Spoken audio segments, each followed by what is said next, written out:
Everyone, welcome back to Pine Hollow Auto Diagnostics. Hey, it's winter and we have a 1998 Mitsubishi Montero Sport in the shop. Real SUV, body on frame, old school. Customer complaint is, he said it used to get about 25 miles to gallon. It's a V6, that's pretty impressive. But recently he said there's a severe lack of power and the fuel economy dropped to like 10 miles per gallon. Ouch. And he said the check engine light's not on, it still drives, he drove it here, but he wants it diagnosed. So let's jump right in, scan it for codes, and see where this goes. Alright, I'll key on. There's a check engine light. 193,000 miles. So on the Veris here, just go right into OBD2 mode, because on these old Mitsubishis, the OEM data is actually less useful than the OBD2 data. So let's at least look at the readiness monitors, see if there's any pending codes, and just look at some basic live data. Okay, let's start with our readiness monitors. And they said they took it to at least 2 other shops and they couldn't figure it out. So I don't know if they cleared the codes or if there were any codes stored. He said the check engine light never came on.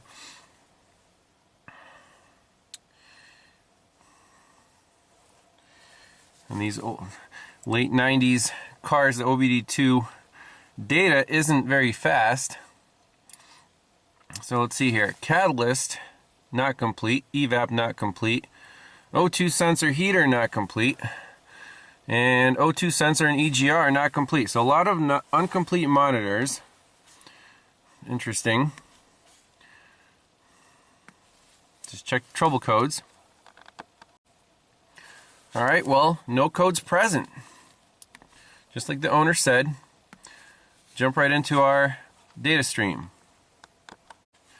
So in our data list, let's pick engine speed, fuel system, intake air, engine coolant, airflow, short-term and long-term fuel trims. Now this is a V6, but it only has 2 sensors, so pretty basic, one upstream, one downstream.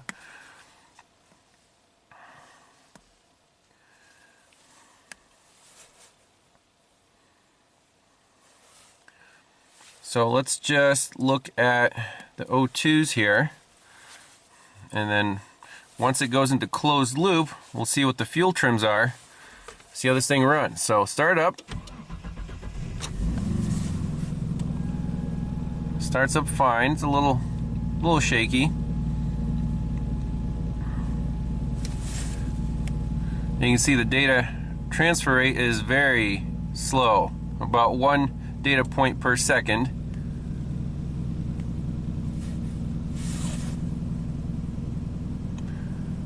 So this is the upstream sensor, this is the downstream. I'll rev it up a little bit.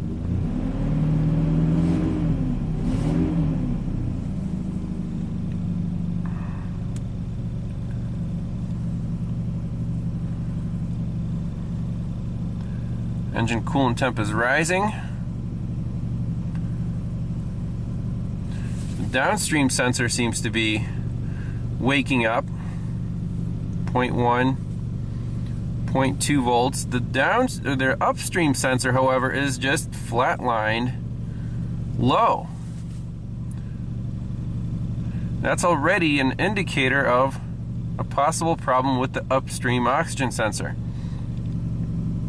Okay, look at that. One to closed loop, and look at our fuel trims. Completely maxed out in the short term, probably maxed out in the long term. That upstream sensor is still pegged lean. I can rev it up a couple times.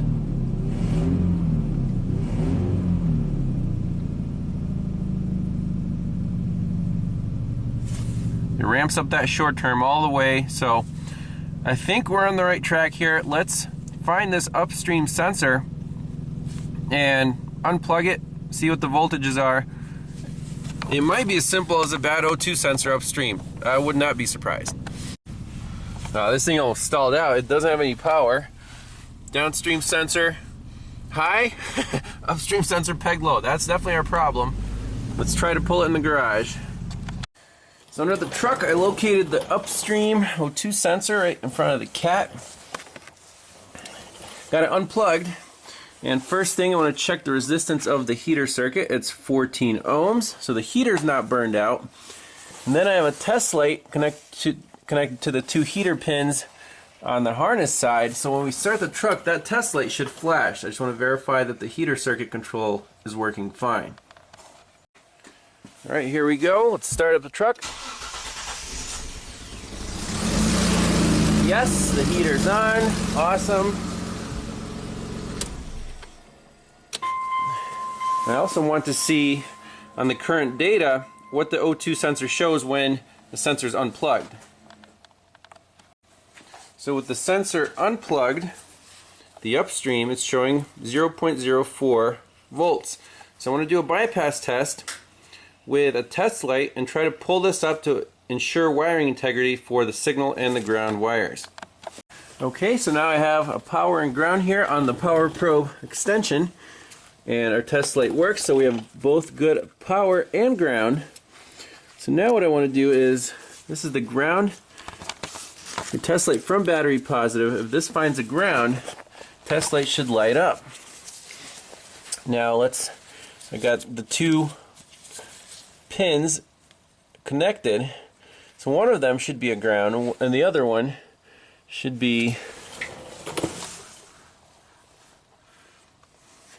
okay, that's the signal wire. See, we went up to 1.275, so the signal wire is good.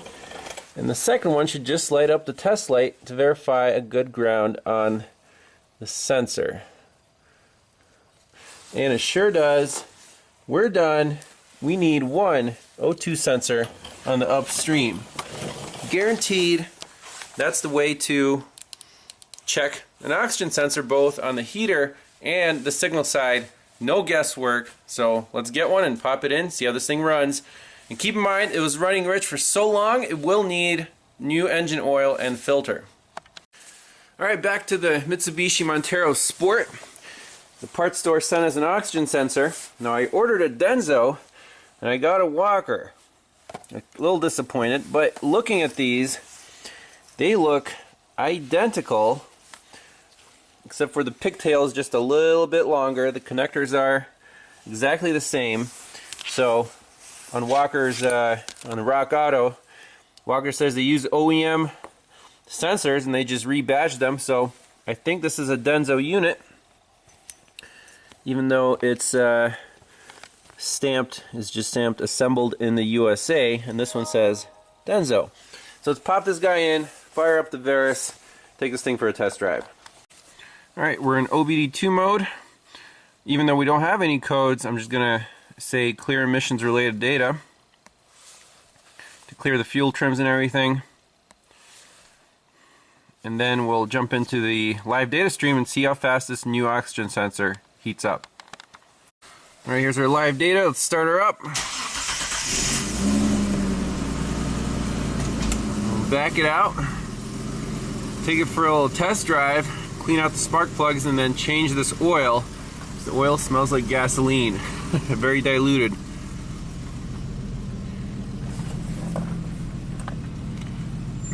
Alright.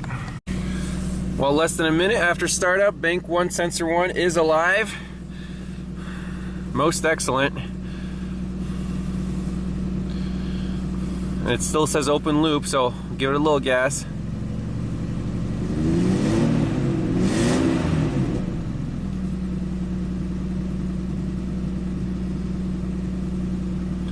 Still warming up. There we go, closed loop.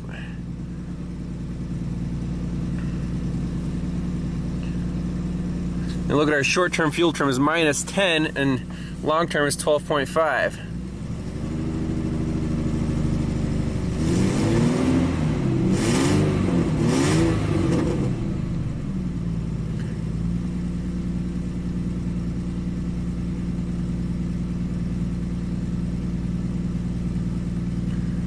-6. So it'll relearn. Let's take it for a little spin, change this engine oil out. So I think there's still something wrong with this truck. If you floor it, it's really weak sauce.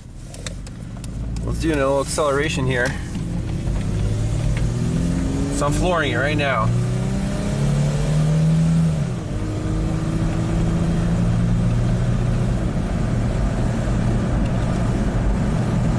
Is the cat clogged?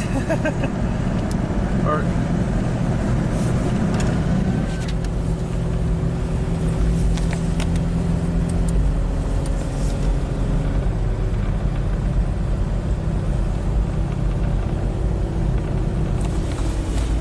let's see, floor it.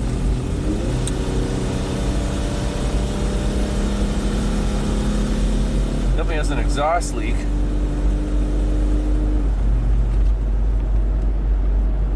Has a vibration.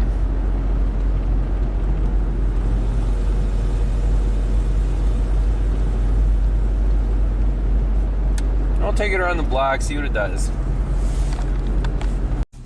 So why I think this engine's constipated is right here. I floored it. You see the load goes up to almost 85% load, but the airflow only got up to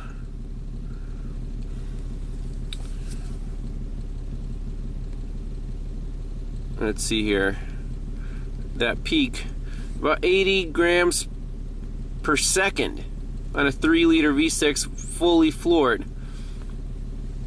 You see the RPMs got up to 3,300 RPM. So I think the next check to do is pop the oxygen sensor back out, put a pressure transducer in there, and see what that pressure is in front of that cat.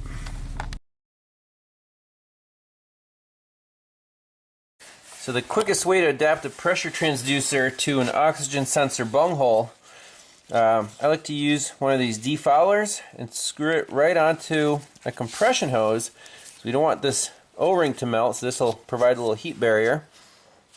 Again, the actual core is out of the hose, and this I'm going to attach a 14.5 to 30 psi, so it's basically vacuum to 30 psi transducer.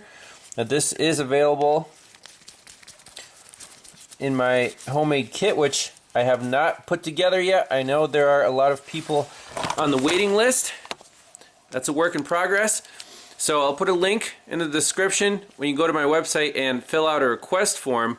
And I think I have about 20 requests already, so I'd say if the requests are in by the end of the year, we'll start production probably in January. Sorry it's taken so long, but you know how it goes, running your own business. But anyways, all this is included in the kit, including all the adapters and stuff. And then we just plug this in right here. So we'll screw this into the upstream exhaust pipe where the oxygen sensor was, and plug in our transducer, see what the pressure is when we give it some gas. So once you have the transducer hooked up to the Pico, we need to go to the custom scales menu. So first you can turn it on. Yes, we do have a signal, and then we go to A, probe, and vacuum transducer, minus 15 to 30 psi.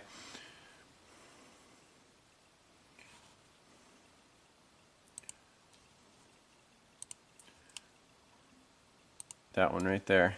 Boom. Your scales are set up now. So once we turn it on, we're at 0 psi. It works. Let's put in the exhaust pipe. Alright, here's the hookup. The hose is in the exhaust pipe. There's our transducer. Box is switched on. Cable goes to the Pico, goes to the laptop. Let's fire this thing up. Alright, let's roll the scope.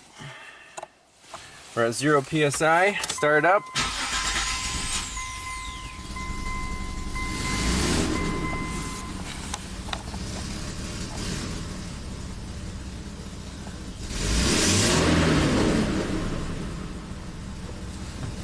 put under some load.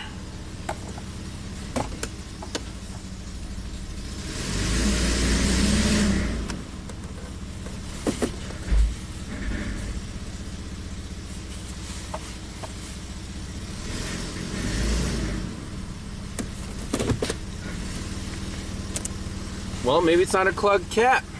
That's good news. So if we zoom in, here are the pressure pulses. They're right around 0 psi, not exceeding 2 or 3 psi. Now, let's back this thing out and actually put it in gear and give it some load and see if that pressure goes up or down. I mean, if it rises above, if it's above 5 psi, we're in trouble. Alright, so I'm in gear, almost flooring it.